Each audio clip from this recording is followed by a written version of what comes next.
nous voulons par la même occasion attirer l'attention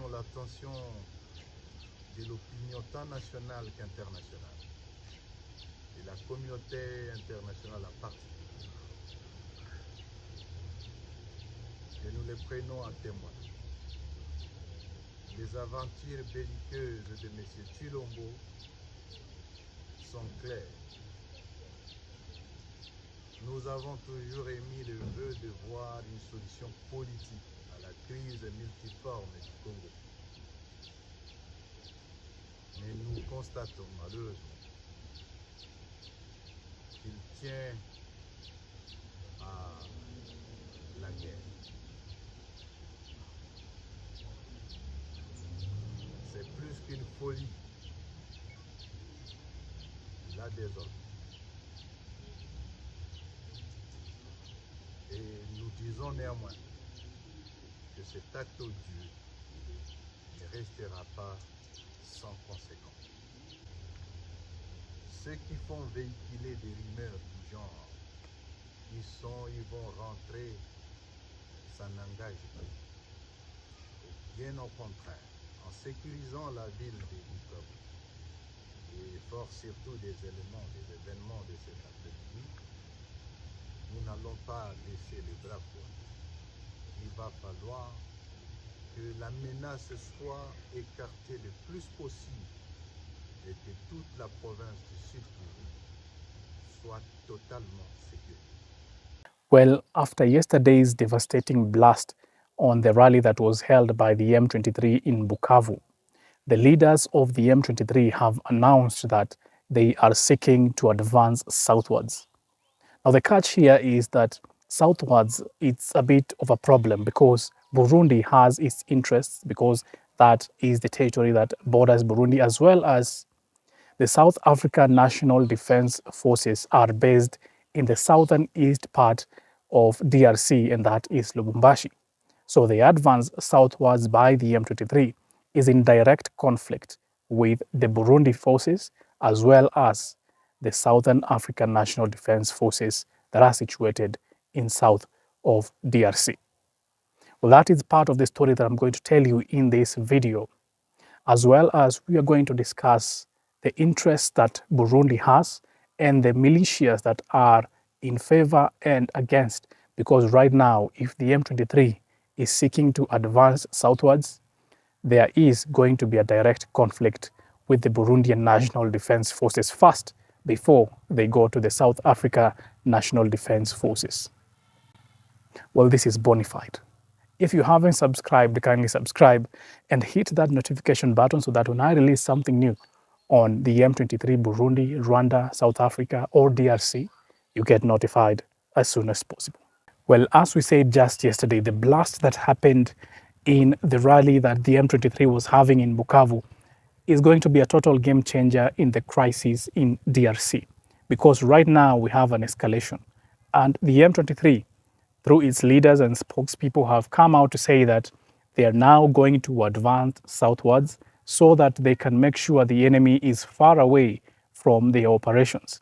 That means that the M23 is going to have a direct conflict with Burundi first, because if they are going to advance southwards towards Uvira and other cities, Fizi, downwards, it means that they are going to be directly neighboring Burundi. Now, we know that Burundi has its forces in DRC. Burundi has some sort of interest in eastern DRC because these are the towns that are bordering Burundi, and there are some Burundian militias that are against the government, that want a regime change in Burundi, that are in eastern DRC and are likely to go against Burundi to support the M23. Now, Burundi itself has a total force of about 1,000 troops based in eastern DRC. These are the troops that some of them withdrew when the advance of the M23 went south to Kamanyola. Some of the Burundian forces withdrew, and Burundi gave a statement saying that these forces were not scared about the M23. They just withdrew to go back to Bujumbura to re-strategize on how they are going now to defend the borders of Burundi. Burundi sees the M23 as a threat not only to the country but to the current regime that Rwanda is plotting with the M23 and other militia to change the regime in Burundi. And that is the same thing that Rwanda is accusing Burundi of when they see Burundi assisting the Congolese government together with the SAMI DRC in fighting the M23. So both of these countries have very, very huge vested interests in the conflict in DRC. And when the M23 says they want to advance southwards, that is a direct threat to the regime in Burundi, and Burundi has to respond in one way or another, and they are going to send troops to the borders, and that means that they are going to send troops in these towns, in Fizi, in Uvira, so that they can try as much as possible to prevent further takeover of territory by the M23 southwards. Now, perhaps what is even more concerning is the fact that South African National Defense Forces have their base in Lubumbashi. And we were talking here just about a few days ago, and we were talking about the reinforcement, the 700 to 800 troops that South Africa reinforced in Lubumbashi, together with medical supplies and other military equipment, so that they can defend better their bases in eastern DRC. South Africa has faced a huge blow by the M23, and the president of South Africa, Cyril Ramaphosa, came out and threatened Rwanda. He said that any further attacks will be treated as a declaration of war.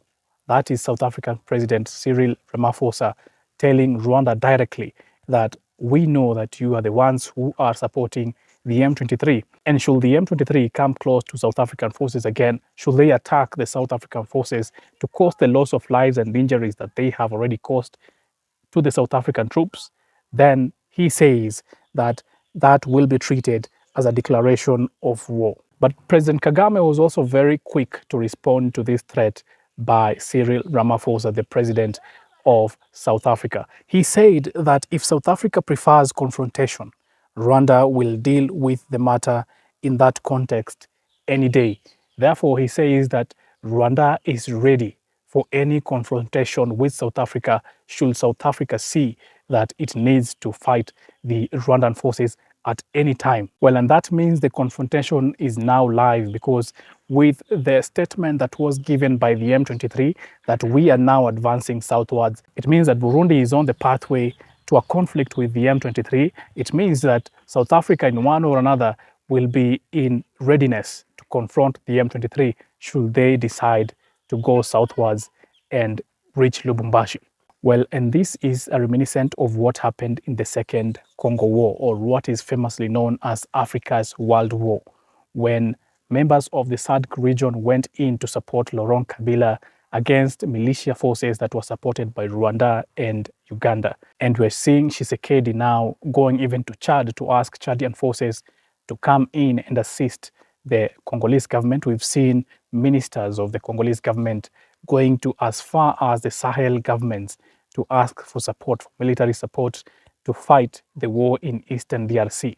While Rwanda or Uganda has not come out to explicitly say that they are supporting the M23, we have seen leaders in Rwanda and Uganda coming out to, in one way or another, sympathize with what is happening in eastern DRC and saying that the M23 is defending the rights of the people who are being humiliated and looked down upon in eastern DRC. So in one way or another, we are seeing some alignment so far.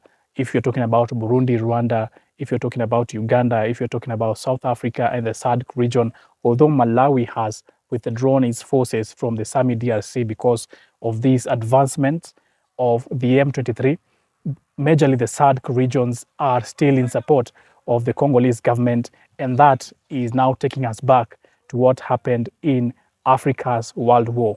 Well, we'll keep following up on what will happen now, because the M23 has released a statement that now goes away from the ceasefire that was agreed upon, that was suggested by the EAC and SADC regions.